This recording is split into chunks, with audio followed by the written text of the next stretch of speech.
The Rothschilds are one of the most important families in the world. Their power stretches from east to west, with complete control over everything in its path. If we see what they're up to, we can have a narrow but useful view as to what is going on inside of the investment portfolio of the Rothschild banking family. So what are they up to in 2018?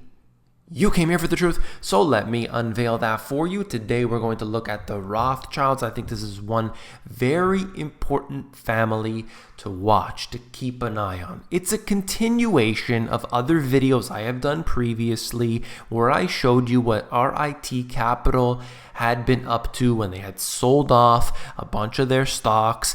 And since then, I thought maybe it would be wise to do another video, show you what they've done. But there's something interesting. There's no data. Since last year, the end of last year, we have no new information. Now, typically every quarter, a company like this would file their 13F. It would be public on the SEC's website. But here, we've got no data. And that's as of the second quarter. What about the first quarter?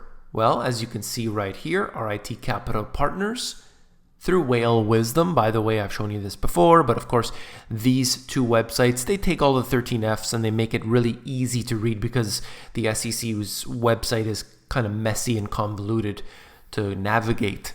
So these websites take care of that for us. Now, this here shows me that even last quarter, we have no information. We don't know what they're buying. We don't know what they're selling. It's interesting that we've been sheltered from this. And this really hammers home the point that I've been thinking about more recently as to the Swiss National Bank also not disclosing what they've done since the end of 2017.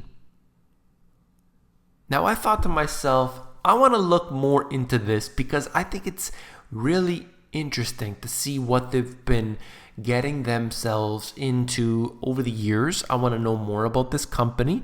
As I said in the introduction, it's a narrow view because we're not going to disclose everything that the Rothschild family owns, but this is think of it like their investment arm, okay? So this company here is just going to give us a little piece of the puzzle, all right? When you look at this, by the way, it's just one that I could find, and that is all stocks held by Bronfman E.L. Rothschild LP. Something very small, not RIT Capital, but I wanted to bring it to you to at least give you some information as to what part of the family is up to, and that is, the big investment funds, whether it's some of the iShares, the Vanguards, the Schwabs, and so on. You could see at the very bottom of the list, there's Apple, but it is a small percentage, okay? So I just wanted to show you that to give you an insight into what they're doing. If you want to know what they sold off last time, there is a link in the description of this video, and you can see that there. But we're talking about information that's a little bit out of date now, but it's important to understand where they've come from and think, if they sold off then, what are they doing now? This is a company that obviously is very much on the inside. They're in the know. So we need to follow what they do and think of it as just some wise decision-making skills, but also at the same time, it could be really, really shrouded in mystery. So I wouldn't necessarily say, oh, they're buying Apple or they're selling Apple, therefore I should buy or sell. I don't think of it like that. But I take it in and think, this is what the biggest of the big are doing now. It just gives me an idea. Now, this is the breakdown. I'm going to show you several charts here, which essentially is going to show us how they break down their funds. And I think I'll just touch on it quickly. You could see whether we're looking at the quoted equity, which is basically public. You could see their private investments and so on. So this is their breakdown. It shows you how it is all constructed. And this right here, quoted equity portfolio, whether we look at the 31% of hedge funds, stocks, nearly 30% as well. Long only funds, 41%. All right, next. Breaking that down further, you can see what they get into, whether that is Blackrock. I'll just highlight a few here. Blackrock, some of the big names in here, different stocks that they own, such as Citigroup and Nestle, Alphabet. They own a bunch, but look at this. You're seeing the amounts here are not necessarily big at all. I mean, the total here, in this case, total stocks is 6.8%. So they're not big on individual stocks, I can tell you that very much. Their long funds, for example, is 28%. So it looks like they want to be heavily diversified and invest in some of the biggest names. They have hedge funds here that they also get into. And again, that's about 20%. Derivatives make up 0%. So I'm glad to see that they're not necessarily getting into that, at least publicly. And private investments. So, I've covered it here on the channel anyway, that they have actually partnered with the the Rockefellers. Little slip there. The Rockefellers and the Rothschilds together, they are very, very good friends, and they have done some deals together in the past. They have also invested in Dropbox. Okay, so it's a small investment compared to the company's size. However, it was newsworthy. There was an article about it a little while back. And that's just one thing. That's their direct investment. All right. Now, previously, looking back on this family in history, they've literally funded countless conflicts that have gone on. And you can see there's a list that I've pulled up here, whether we're going all the way back into Prussia, Great Britain, Austria, Naples, Sicily, and so on. They literally loan the governments money in order to fund these conflicts, in order to fund their operations, whatever it might be. Think about this. When a family is so wealthy that they can actually loan money to these countries, what does that mean? They're, number one, the amount of money they have, but the power that they hold. And I want to bring up this point right now. Think about this. You have the Rothschild family today, very powerful, but they sit in the shadows. But what doesn't sit in the shadows, at least the institutions themselves, are the central banks. Now, the ownership of these central banks, many people believe that the Rothschilds have their hands in these central banks directly. These central banks have shareholders, and we know that, but the breakdown of that, we're not allowed to know. It's not disclosed information. However, wouldn't it be so interesting if at one point they were directly funding governments and taking flack for it?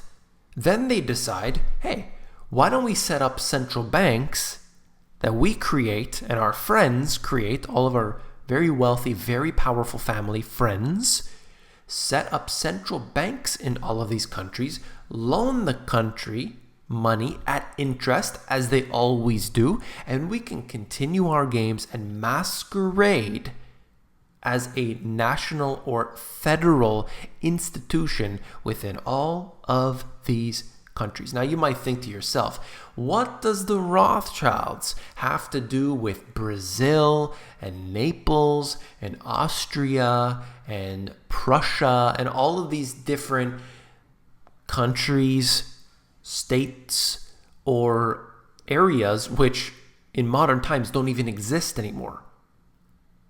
Well, let's get into it further. This is the family tree going back as far as 1550. Okay, so we know that at one point they ended up changing their name.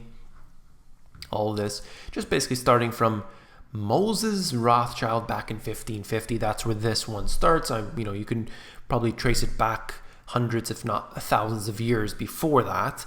But you can see for yourself. And then one of the more notable names in here is Mayer Amschel Rothschild, okay? So that's that. Back in 1770, it looks like. All right. If we look down further, go through there. And the reason I'm showing you this is specifically that we have different cities. Frankfurt, Vienna, London, and it goes on further. If I could find any in here, basically just continues London, Paris, whether we're seeing them, anywhere around the world where they have their power. Naples,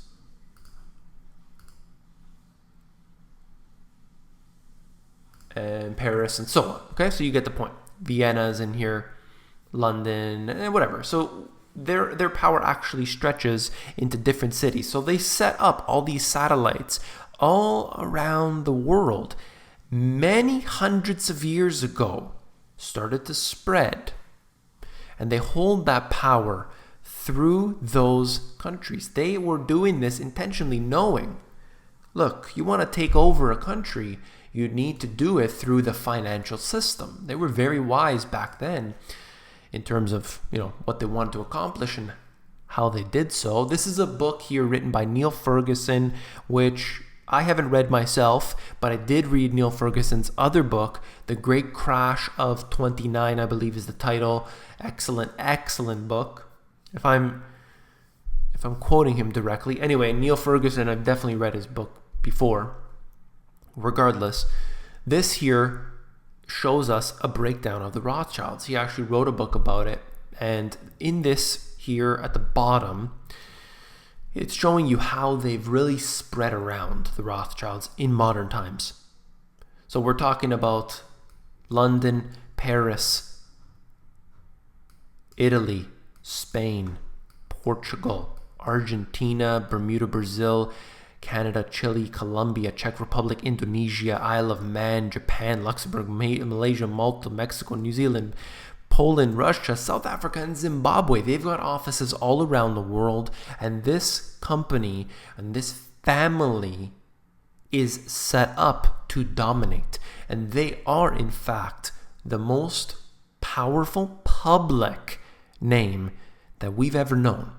There are families, I'm sure, that are more powerful. However, this is one that is public. It's the average person doesn't know who the Rothschilds are, but I do think that as far as names that we can find out, we can trace their family tree and so on, this is definitely near the top of the list. In fact, it is said that the Rockefellers, who are so powerful and important and are really disruptive, they are in a lower tier. So the Rockefellers have to actually answer to the Rothschilds, so they say. So this here is just bringing you more information as to what the family is, the power that they have, and understand how much they really control over the systems we have in place. Now you might think to yourself, so what? A company has offices around, not a big deal. But this here is probably, I'm assuming, from Muckety. There was a website, excellent website, that is no longer around last time I checked. But I found this chart here just to show you the institutions and the powerful people that are all connected into each other through the financial system, through these different think tanks, and so on. So I didn't want to really cover any specific points from this, but I just wanted to show the fact that you don't realize the connection in between, let's just say, Deutsche Bank and the Trilateral Commission, for example. But they're there. The connections are there. The people are there. And they are very, very strong. And they will decide what happens in your country and in mine. If you found this video informative, please give me a thumbs up. When you give me a thumbs up, it helps to support the channel. I do appreciate that very much. And last but not least, if you found the video informative, then I know you'll find my books even more informative. If you want the financial education that was not taught to you in schools, these 2 books, they've got it all. You'll know everything from A to Z. You do not need to be a financial expert at all to be able to get the information that these 2 books teach. You can see them in the link in the description. If you're more interested in the audiobook version, you can get that at themoneygps.com.